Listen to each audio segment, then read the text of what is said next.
Life has always been a challenge. When one has a problem and wishes to solve it, first one must determine what is the root cause of the problem. Simple problems have simple solutions. Complex problems are, well, more complex. An obvious problem with our current financial system is that it rewards greed and corruption. Greed and corruption seem to be everywhere. But are greed and corruption the root causes of the problem, or are they the result of the way the system is built? Logically, one should first ask, are there built-in reasons why the system works the way it does? And if there are, can they be built out?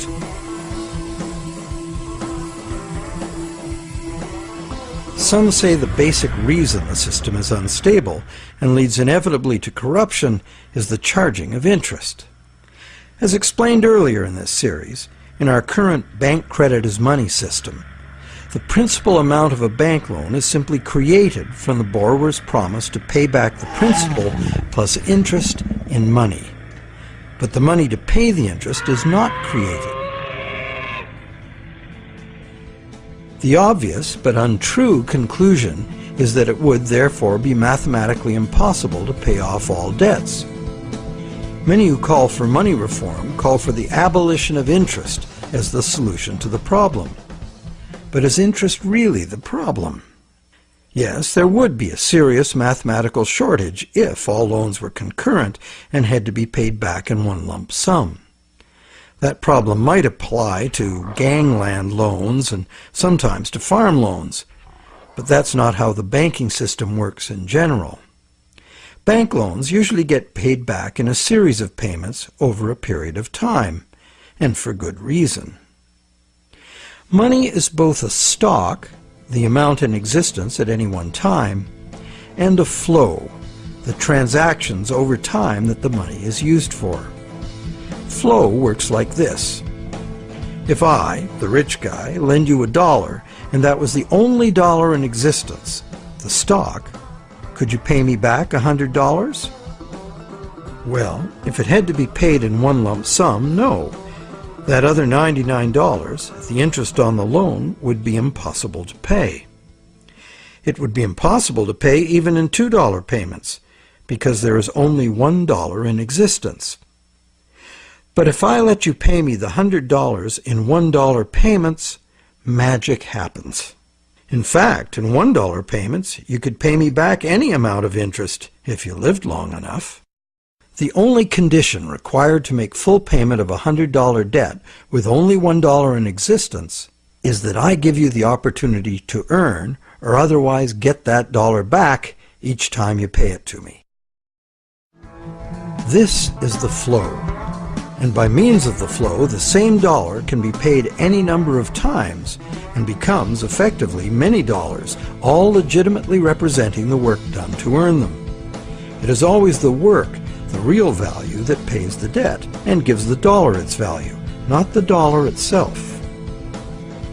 The relationship in our example is dreadfully unequal because the man with the money has enslaved the man without it, just like the real world, some would say.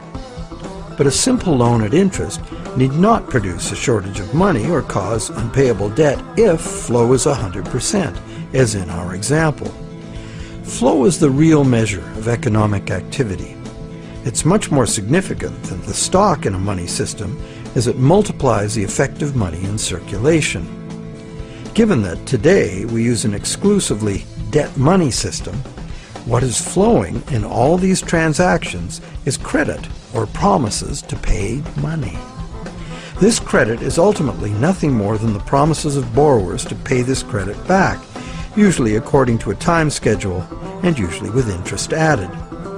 To pay this credit back, most of us will have to work and earn it by being productive. So, therefore, the real value of the money that flows in our economy today is created by our promises of future productive work. We take a loan in order to have something now rather than later. We agree to pay interest on into the future, thus reducing our future spending power, often by more than the amount of the original loan. However, with an understanding of flow, we see that there's no intractable arithmetic problem with the charging of interest. The problem is a social and systemic one. Lenders have neither obligation nor incentive to spend all their interest income so that the borrowers can earn it again and again. In fact, money lent once into existence is lent as existing money a second and a third time in expectation of more gain. The problem is basically one of incomplete recycling. Where money needs to be spent, earned, and used to extinguish the debt that created it, it is instead lent or invested for gain. In other words, money that must be extinguished is, instead, expected to grow forever.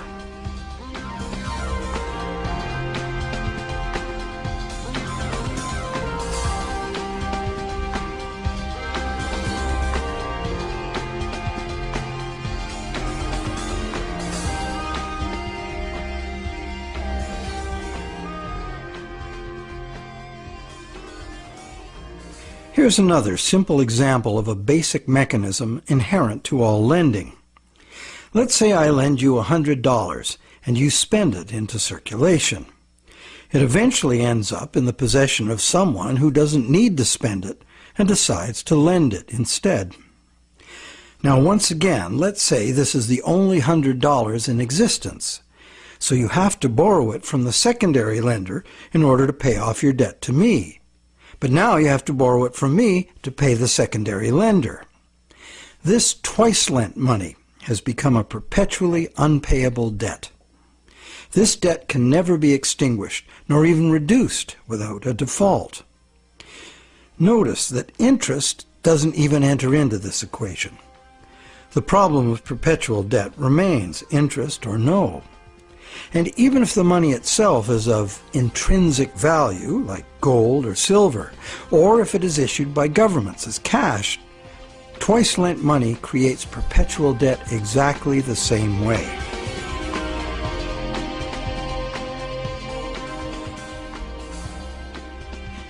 When the same money is lent at interest, several times simultaneously, not only is the debt perpetual, society as a whole is paying moneylenders multiples of the interest rate for the use of the same money. There's an expectation that existing money should increase indefinitely by being lent at interest. But this requires us to mentally divorce the money from the debt from which it came.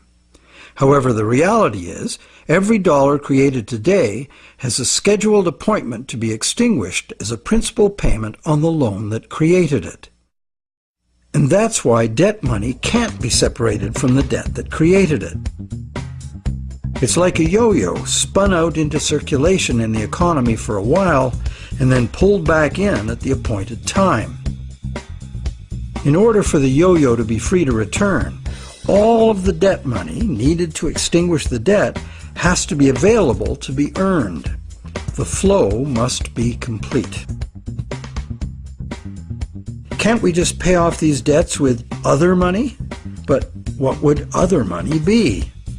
Today, the amount of physical cash and coin in circulation is very small. Almost all money is bank credit, debt money.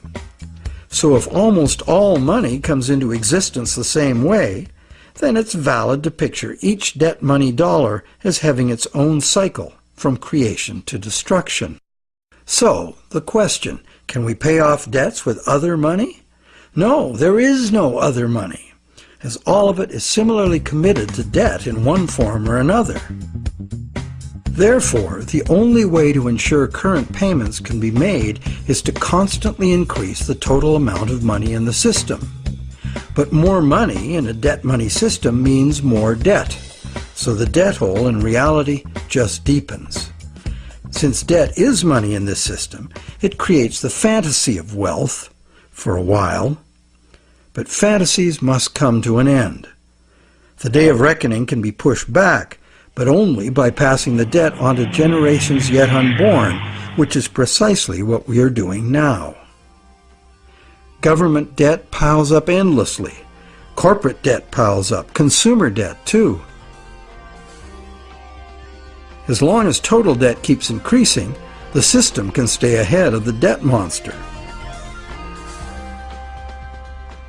But all of this debt is an absurd fantasy that our descendants will surely never repay. Nor would they be advised to, as repayment of debt would eliminate the money stock and plunge the world into a depression. Once real growth levels off due to the inherent limits of human productivity or the limited resources of a finite planet, this growth-dependent money system can only resolve its impossible arithmetic in a destruction of value. This can either happen through a deflationary spiral of credit defaults and falling prices, or by the devaluation of the money unit.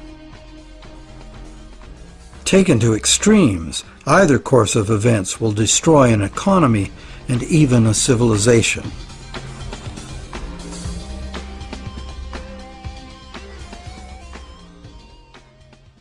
The only other choice is debt forgiveness. In the ancient world, a regular debt jubilee, society-wide forgiveness of debts, was a common practice to deal with these unavoidable problems with lending. It was considered normal, even by the rich and powerful, that the general good of society took precedence over the rights of those rich enough to be lending money for profit.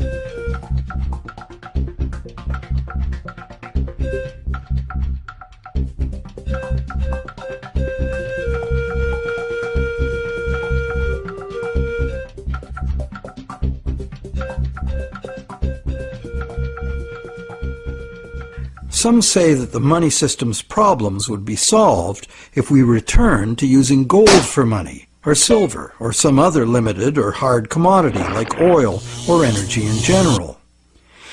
They argue that this prevents money from being created in excess and backs it with real value. However, it also makes those who actually possess the selected physical substance the only ones with real money. Everyone else would only have a claim on real money. For instance, gold. How would we ever transition back to an honest gold economy with a natural distribution of gold among the population? That's long gone. And why would we want to do that? The gold-based money system is our past. It's how we got to where we are today. Gold is inconvenient. Even more so is a barrel of oil. Therefore, whether gold or oil or kumquats, trade will be carried out in promises.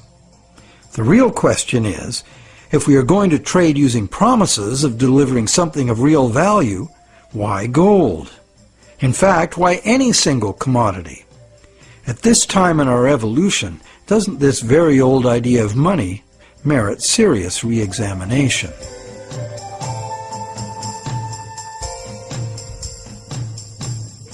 It can be argued that our current elastic debt money is backed by real value, every bit as meaningfully as gold. That's because money, most of which is created as mortgages, represents the value of the assets pledged as collateral. So is bank credit money actually a claim on the real estate pledged to create it? Not directly. Bank credit money can be a claim on anything. Now, anything includes the real estate pledged as collateral, so it can be a claim on the real estate that was pledged to create it. So how is a promise of real estate any less valid than a promise of gold? Both gold and real estate can change value relative to other commodities. Neither is a permanent standard. In fact, there can never be a permanent standard of value because value is always subjective and variable. So it would seem that the crucial difference between a claim on gold and bank credit is that bank credit is not a claim on any specific real thing, while the promise of gold is. The promise of gold has to be a promise of a specific amount of a specific real thing from a specific promiser. Isn't that the essential reason why many people would consider a promise of gold the better promise? But that is only true if the promise is reliable and what is delivered is really gold. with the discovery that some of the gold bullion sitting in central banks is actually relatively worthless tungsten plated in gold, the whole argument that gold is the most solid, reliable money is shown to be neither solid nor reliable. Precious metal is susceptible to counterfeiting, it's heavy, and it's vulnerable to theft. So to return to commerce via the physical exchange of precious metal coins would mean civilization had reverted to a pre-electronic level of technology.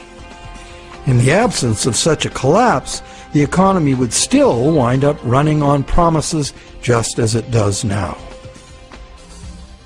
So once again, money would only be as good as the promises made, and there would be no need of actual precious metal coins if all transactions were carried out with promises.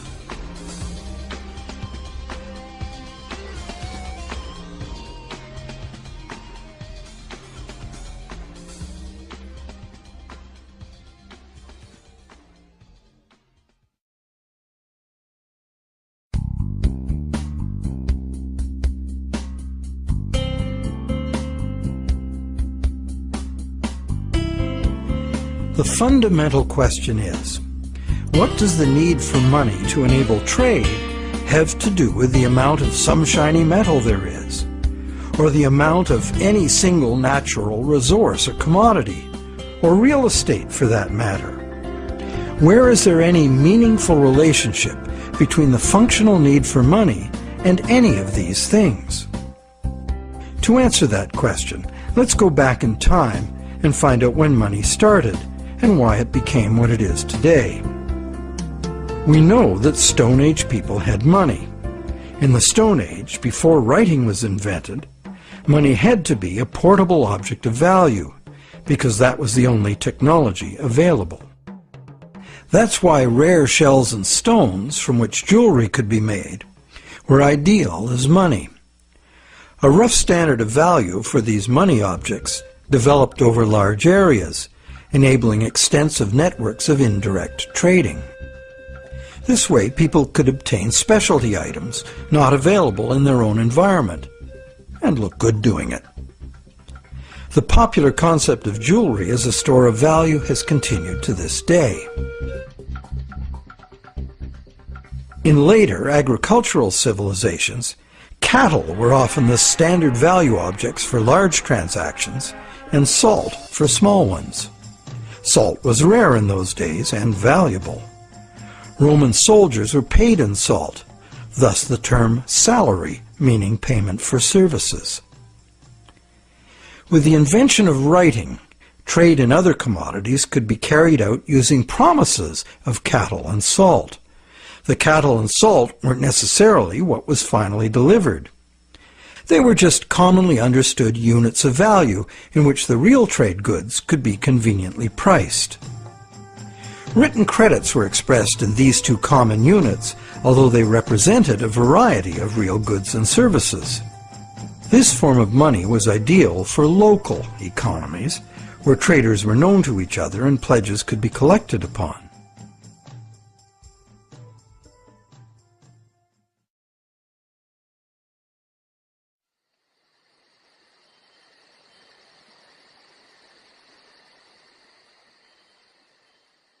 Agricultural surpluses allowed some people to leave the farming to others and specialize in particular crafts. This resulted in improved skills and better tools, and that led to further gains in productivity. This specialization of labor required increased trade, as more people opted to produce a single item of enhanced value. They would then need to trade their specialty for the broad spectrum of necessities that past generations had produced for themselves. But direct barter was inefficient. So more trade led to a greater need for money. Over many centuries, various forms of money were tried. Eventually, gold and silver coins proved to be the most useful money objects because they were conveniently portable and similarly valued across large areas of the civilized world. They were also easily standardized for weight and purity, and did not require enforcement of value by some authority, nor redemption in goods from someone far away. Thus, for very good reasons, gold and silver became the universally successful international currencies, accepted as final payment of debt almost everywhere.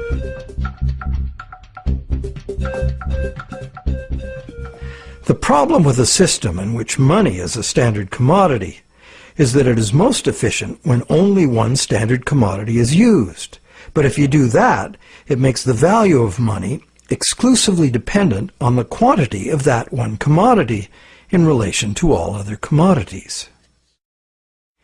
For example, the Spanish thought they would be fabulously wealthy with all the gold they stole from the Aztecs and the Incas, and then turned into money back home.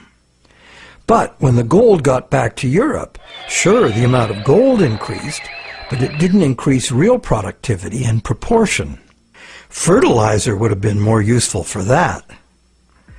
So because there was no big increase in real stuff to buy with it, the value of gold decreased, and the Spaniards discovered that gold had no absolute money value in itself, as many people had imagined it would.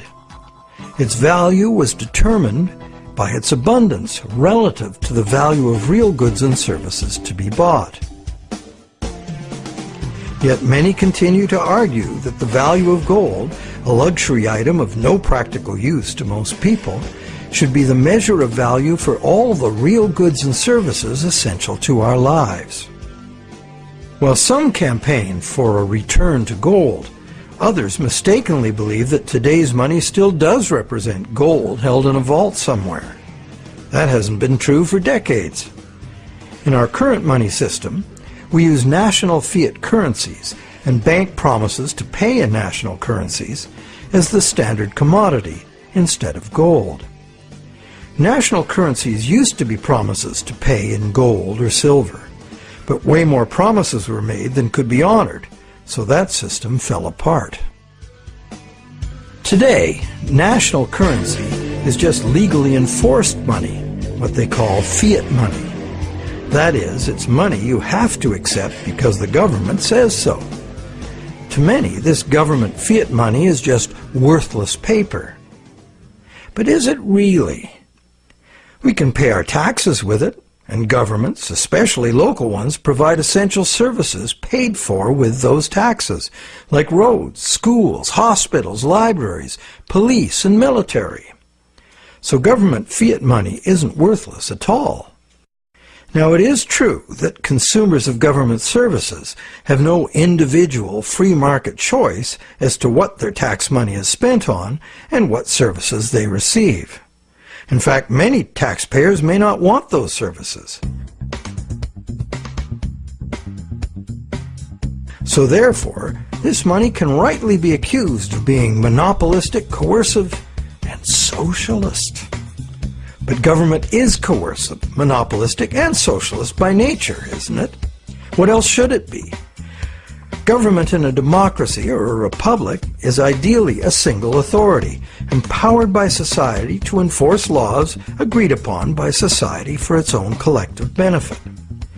In a free market economy, government must provide the level playing field of law within which the free market can function. And it also has to provide the referees to enforce the rules of the game. Those who are nostalgic for the freedom of the frontier should recall that the first thing early settlers usually did was elect a sheriff and build a jail and collect taxes to pay for both, for good reason. So government fiat money isn't inherently worthless by nature. Governments at all levels offer vital services in exchange for it. It only becomes worthless when government creates too much of it, which it often does, and for the worst reasons. While many reformers are fixated on the differences between gold and fiat currency, what's more important is the essential similarity. Being single, uniform commodities, gold, silver, national currencies, and bank credit all share the characteristic common to monies for millennia past. The more money there is, relative to the real things available to buy, the less the money unit is worth. Thus, the total quantity of money in circulation is extremely important to maintaining the general price levels. And today, this quantity is largely determined by the demand for new money to purchase real estate and speculative equities. This makes the supply of money for general trade particularly vulnerable to real estate and stock market bubbles.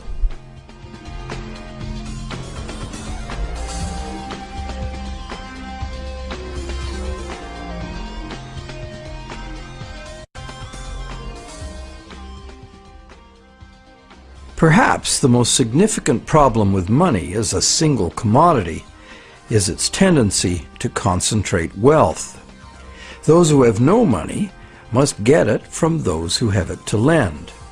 Anyone with extra money can lend it at interest, and if, rather than spending all of the interest, they add any of it to their lending capital, they will accumulate even more money to lend. One reputable study counted all the ways we pay interest, directly on our own debt and indirectly in prices and taxes for corporate and government debt. This was compared to the interest we earn from all sources. This study found that only the richest 10% come out ahead. The next 10% do little better than break even, and the remaining 80% pay more than they receive, the poorest losing out the most. Now, in our current bank credit system, money is created as debt to banks. This debt is required to be repaid to the banks in money, either fiat cash or bank credit. Therefore, the ability of all borrowers to repay depends on the availability of fiat cash or bank credit. The supply of fiat cash is controlled by the nation's central bank, but fiat cash makes up only a very small proportion of money. Usually about 95% of all money is bank credit. And who controls the availability of bank credit? The banks? Well, on the one hand, what the banks can do is constrict the supply of credit any time they want to, with high interest rates or by just not granting loans. On the other hand, the banks can lower interest rates and encourage borrowing, but they can't expand the money supply unless borrowers are willing to borrow. If cautious and reliable borrowers are in short supply, banks must take bigger risks, as interest must be paid to depositors and banks cost money to run. The bank credit money supply is, as they say, highly elastic. And because it's based on the willingness of borrowers to borrow and the reliability of borrowers' credit, it is vulnerable to both rapid expansion and drastic shrinkage. Also, everyone is legally obliged to pay in money. Now, money in reality is just an accounting of debt, and accounting follows strict rules, so the whole situation is governed by inflexible numbers. That's why a sudden shrinkage in the money supply caused by some defaults has the inevitable follow-up effect of causing more and more defaults and even more shrinkage of the money supply. This self-reinforcing downward suction leads us into economic collapse and the economic and social absurdity of unemployed, dispossessed people camping outside their empty, vandalized homes. And what does the government do about it? It loads bankrupt taxpayers with astronomical fantasy debt that will never even be reduced, never mind paid off.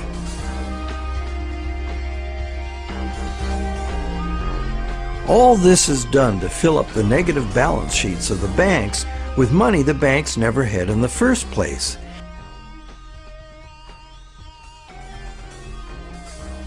And then they use it to pay themselves obscene bonuses.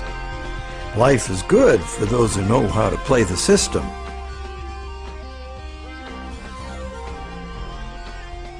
The bailout scam was the biggest daylight robbery in the history of the world. So far.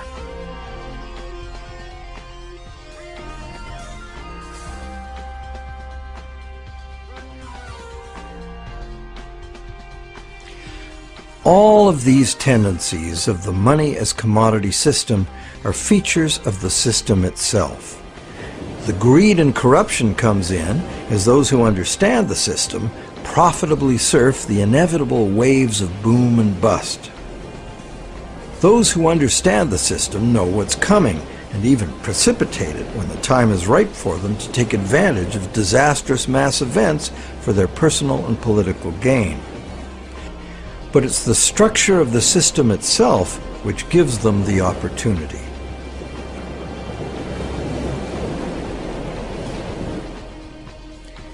And they have taken this opportunity over and over again since ancient times. People complain of the injustice, blame each other, blame the left or the right or whoever the scapegoat of choice is. But they never really catch on to the reasons this keeps happening. That's because most of us shy away from trying to understand the true nature of money and of freedom. The basis of freedom is essentially the freedom to exchange goods, services, ideas. If you create something in proven demand, you and only you should have the right and the freedom to create and spend the credit money needed by someone to buy it. Money as a portable uniform commodity was invented a very long time ago. It was the only choice using the technological means available at that time. But times have changed. So why is this outmoded technology still the prevailing concept we have for money? Could we go beyond money as we've known it? Could there be a new basis, a fresh concept, a design that could more effectively address the real purpose of money in the 21st century?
Awareness of the need for real change in the money system is growing, But what direction to take? What exactly is the problem, and how can it be solved? The safest and only real choice, many people argue, is to return to gold, or a gold standard, because this worked for millennia in the past. But gold itself is impractical for transactions in the modern world.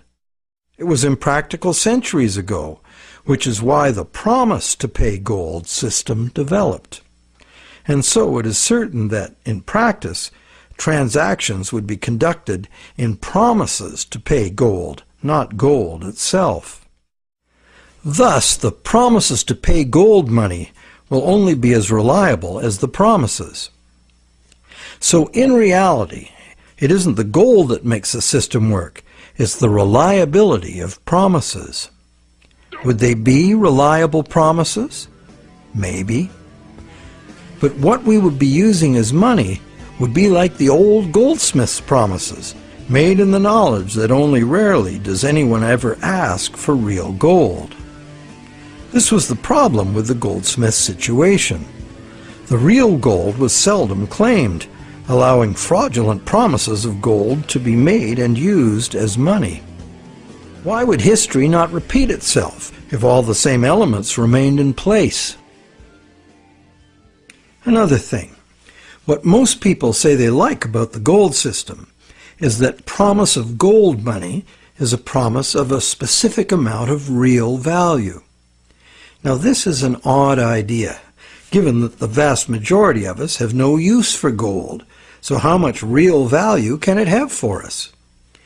Wouldn't a promise redeemable in food, clothing, or shelter be much more real? People also like the idea that gold is just gold, doesn't need a government to create it. However, it does need miners. In a gold money system, mining discoveries, jewelry making, industrial use, hoarding, and counterfeit bars of gold-plated tungsten would all influence the money stock. What on earth does any of that have to do with the need for money for trade? Lastly, gold as money is a single uniform commodity, manifesting all the inherent mathematical defects of lending demonstrated in part 1 of this movie. Being a coin with intrinsic value doesn't make any difference. A lot of gold and silver's appeal comes from a belief in an oversimplified version of history. People assume that coins were invented to standardize the inherent value of the metal they contain. This is true, but right from the beginning, some of the earliest coins were created based on a diametrically opposed idea. This was done because the rulers at that time foresaw the inevitable negative consequences of using limited supplies of precious metals as money. Therefore, they chose to avoid that route. Instead of precious metals, these rulers struck coins of iron or copper and defined their value by decree. What's more, these coins by decree were heated and dipped in vinegar, so the metal they contained would have no intrinsic value. These coins were in fact the original and true fiat money. They were merely tokens of value, money created by law and enforced by the ruler's authority.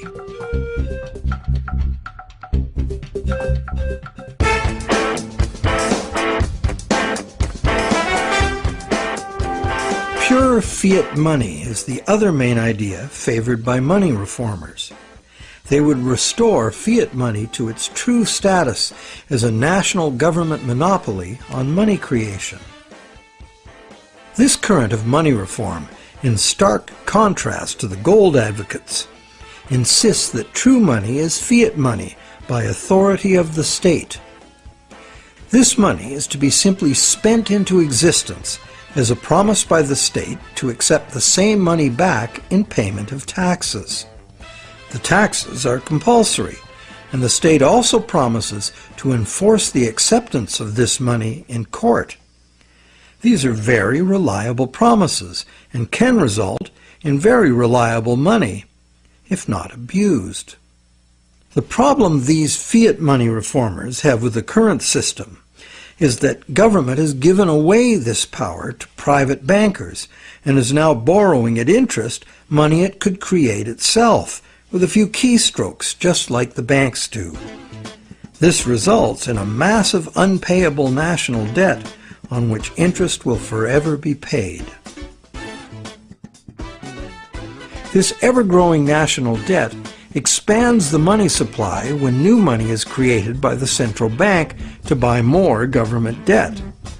And the interest burden, passed on through taxes, adds to the cost of almost everything we buy, one way or another. In contrast to money being created as national debt, fiat money, simply spent into existence, would save the taxpayers immense sums of interest. It would free future generations from impossible debt, and it would forestall the tendency to inflation because the money supply would not grow forever with the national debt, as there would be no national debt. In the fiat money system, taking fiat money out of circulation by means of taxes preserves or restores the value of the remaining money in circulation. Not taxing it back sufficiently would devalue it.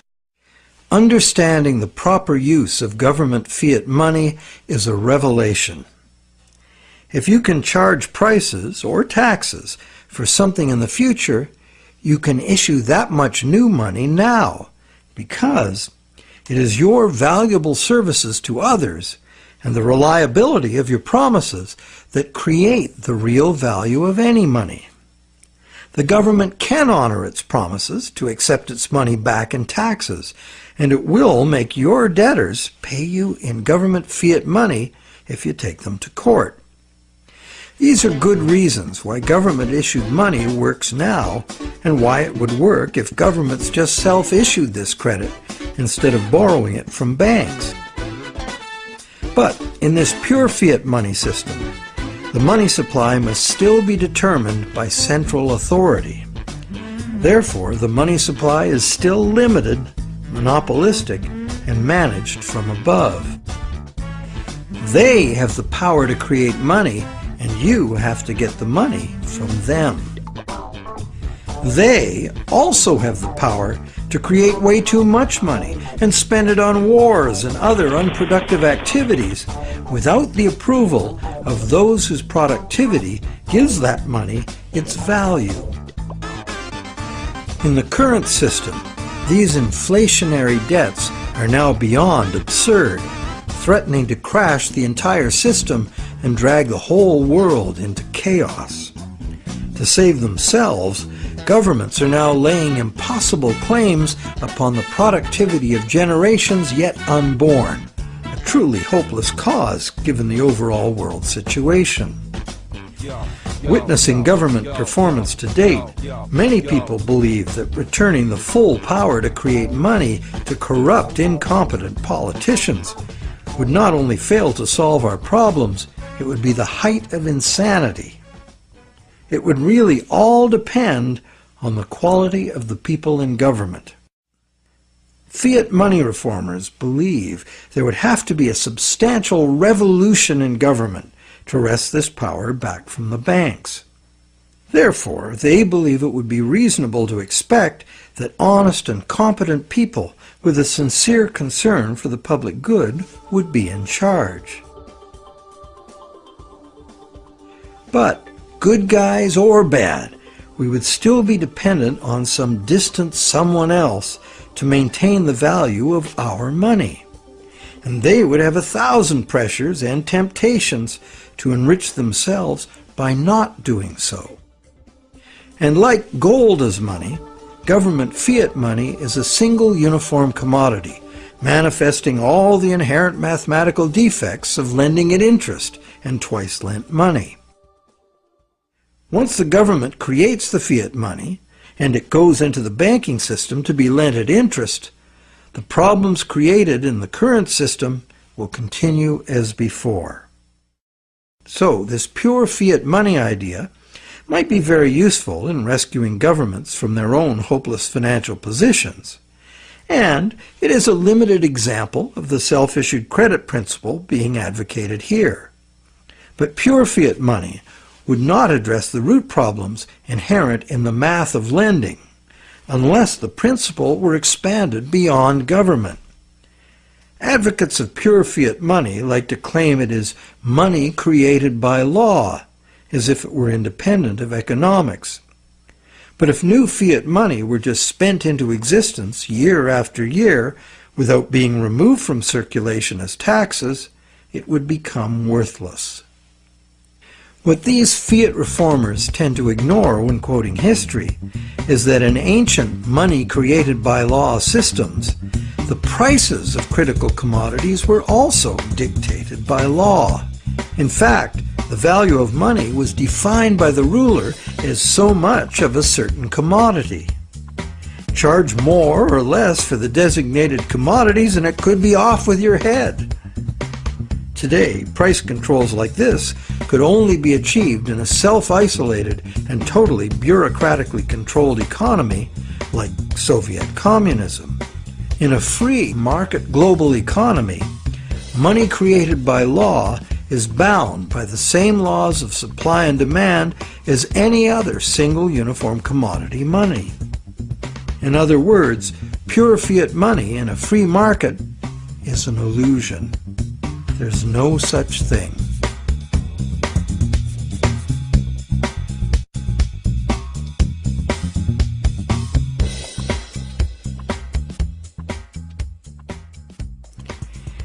In the third stream of money reform are the various types of so-called alternative currencies, all of them based on some concept of money being created as self-issued credit.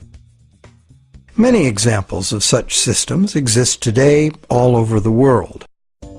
Some are very successful business-to-business barter networks, in which businesses create product credit money to use among themselves, independent of banks and government, and usually interest-free.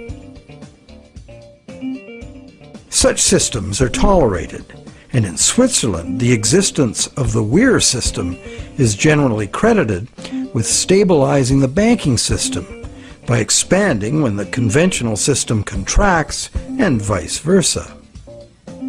But in the past, when they became too successful, alternative currencies were usually suppressed by the banking system or even outlawed by government. So, active suppression is the most significant external problem.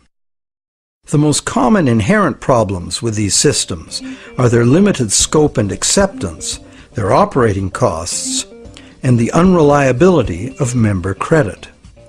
What the conventional banking system provides, worldwide reach, affordability, credit checks, and debt enforcement, are the necessary services that are usually inadequate or prohibitively expensive in the alternative systems.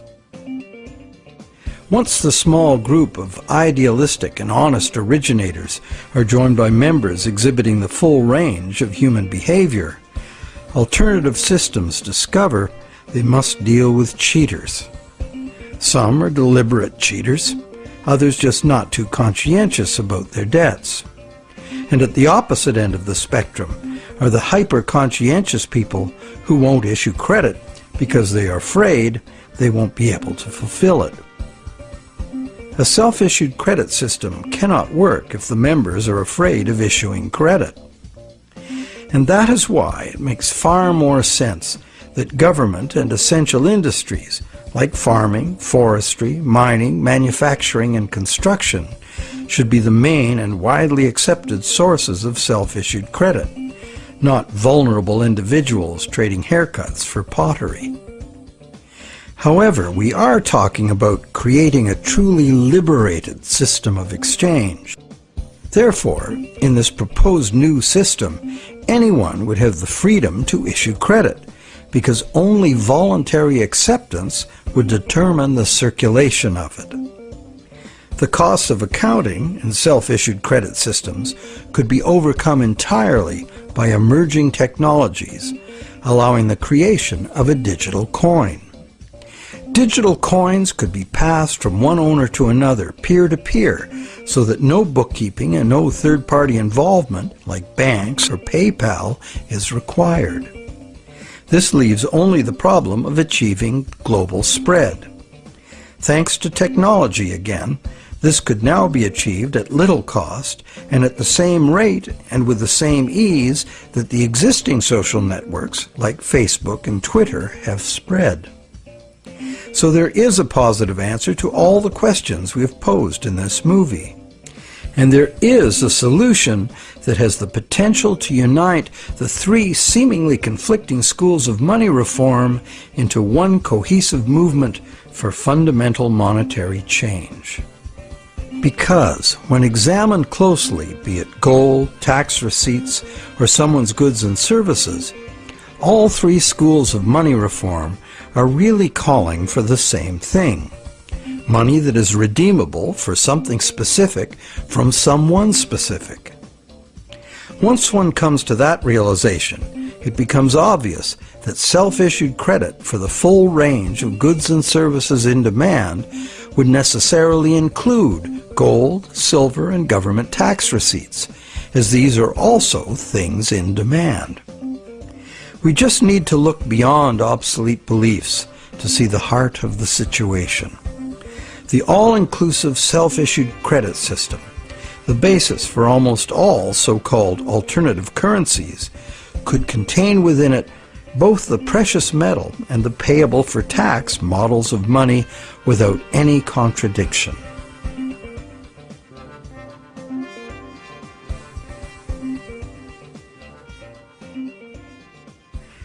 Money has both religious and social histories that are fascinating and go well beyond just the need for trade. But for our practical purposes in this presentation, money is the invention that overcame the limitations of direct barter. Money is, therefore, a technology, a way to solve a problem. Most of us would agree that we have a problem with our money system. This is no surprise once we realize the current system was designed by bankers in their own interest, and governments wanting to pump out artificial money to wage war and pay for it with the hidden form of taxation called inflation. It was not a well-thought-out project of mathematicians and engineers seeking to create a money system for the general benefit of humankind. There are now many people, including mathematicians, engineers, and even cartoonists, trying to rethink money as the need to do so becomes obvious.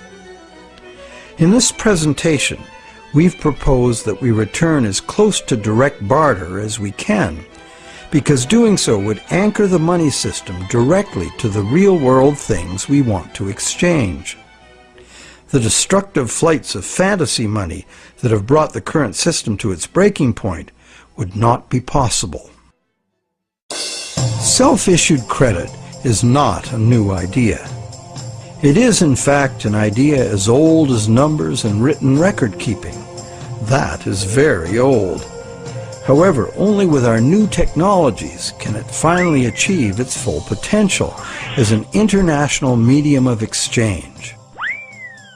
And this transformation is already underway. Extensive electronic barter networks, some with their own currencies, exist among businesses right now. These could grow into a new global money system. In Canada, Canadian Tire money has been a self-issued credit for goods currency for decades. This money is redeemable for merchandise at Canadian Tire stores only, but is widely exchanged as payment by third parties because almost everyone eventually buys something at Canadian Tire. Like air miles and other bonus point systems, it is only a customer reward program at present. But anything that can serve the purpose of money can be money. Private enterprise self-issued credit money already exists in several forms all over the world, and more private enterprises are going in this direction. Money becomes money by acceptance. So one could say, The path to freedom lies before us if we can only accept new and broader ideas of what money is. Looked at logically, why wouldn't a legally binding contract for delivery of specific goods and services from a specific supplier be much more acceptable as a medium of trade than the much abused government bank monopoly money we are using now? And does it not seem natural and logical that the source of money should be the same as the source of real wealth, the productive members of society? And does it not seem natural and logical that the value of anyone's credit should be determined solely by their own proven success at living within their means, no one else's? And does it not seem natural and logical that the value of what we have earned with our work and productivity should not be susceptible to being destroyed or stolen by the gambling of some very greedy people? We hope that watching the Money is Debt series has given you insights into why our money system functions the way it does. We also hope that we've demonstrated how a return to gold or a switch to any single uniform commodity as money does not solve the fundamental problems with money. Manipulation of single commodity money has milked productive people of their life energies and prosperity for millennia. That this predatory wealth extraction system could soon take the form of a single global bank emerging as an unaccountable big brother world dictatorship should concern everyone. We hope you're encouraged to do your own thinking about money, a subject that has been ignored and misunderstood by the public for much too long, to our great disadvantage. And, not to criticize without offering an alternative, we have, in this final movie of the series, offered a comprehensive and detailed picture of how a radically new economic system might work if interest-bearing product vouchers were the medium of exchange, thus eliminating money as a commodity in itself. Instead, money would be a global measurement unit like minutes, meters, and tons. The existing physical situation on this planet is not sustainable, and the number one technical obstacle to doing anything serious about it is the current growth-addicted money system, which is itself unsustainable. The crisis is upon us. If you'd rather think about solutions than despair about the problems, think about taking back our money power with self-issued credit. Join with others who realize the need for radical change and spread this knowledge and understanding as fast and as far as you can. The masses of people must take upon themselves the responsibility to wake up, realize our power, and create something better.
Life has always been a challenge. When one has a problem and wishes to solve it, first one must determine what is the root cause of the problem. Simple problems have simple solutions. Complex problems are, well, more complex. An obvious problem with our current financial system is that it rewards greed and corruption. Greed and corruption seem to be everywhere. But are greed and corruption the root causes of the problem, or are they the result of the way the system is built? Logically, one should first ask, are there built-in reasons why the system works the way it does? And if there are, can they be built out?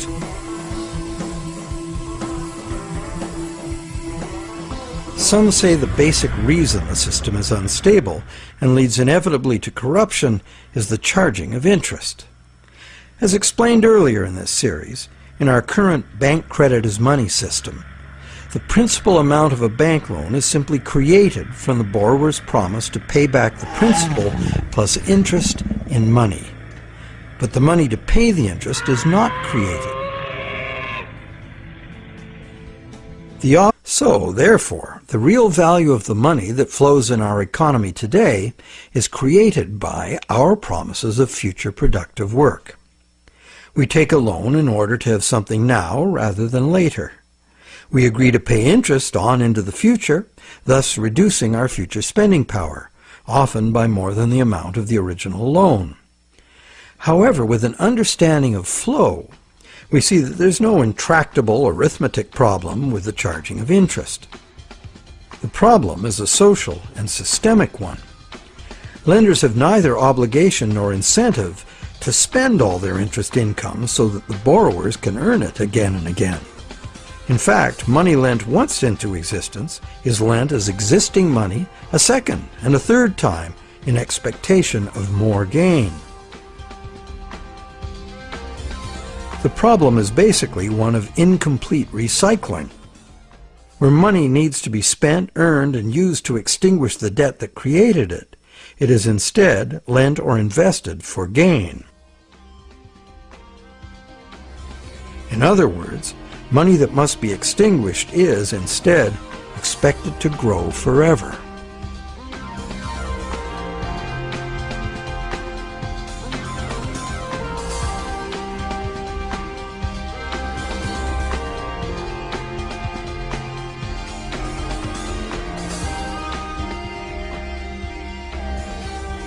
The only condition required to make full payment of a $100 debt with only $1 in existence is that I give you the opportunity to earn or otherwise get that dollar back each time you pay it to me. This is the flow, and by means of the flow, the same dollar can be paid any number of times and becomes effectively many dollars, all legitimately representing the work done to earn them. It is always the work, the real value, that pays the debt and gives the dollar its value, not the dollar itself. The relationship in our example is dreadfully unequal because the man with the money has enslaved the man without it, just like the real world, some would say. But a simple loan at interest need not produce a shortage of money or cause unpayable debt if flow is 100%, as in our example. Flow is the real measure of economic activity. It's much more significant than the stock in a money system as it multiplies the effective money in circulation. Given that today we use an exclusively debt money system, what is flowing in all these transactions is credit or promises to pay money. This credit is ultimately nothing more than the promises of borrowers to pay this credit back, usually according to a time schedule and usually with interest added. To pay this credit back, most of us will have to work and earn it by being productive. Obvious but untrue conclusion is that it would therefore be mathematically impossible to pay off all debts. Many who call for money reform call for the abolition of interest as the solution to the problem. But is interest really the problem? Yes, there would be a serious mathematical shortage if all loans were concurrent and had to be paid back in one lump sum. That problem might apply to gangland loans and sometimes to farm loans, but that's not how the banking system works in general. Bank loans usually get paid back in a series of payments over a period of time, and for good reason. Money is both a stock, the amount in existence at any one time, and a flow, the transactions over time that the money is used for. Flow works like this. If I, the rich guy, lend you $1 and that was the only dollar in existence, the stock, could you pay me back $100? Well, if it had to be paid in one lump sum, no. That other $99, the interest on the loan, would be impossible to pay. It would be impossible to pay even in $2 payments, because there is only $1 in existence. But if I let you pay me the $100 in $1 payments, magic happens. In fact, in $1 payments, you could pay me back any amount of interest if you lived long enough.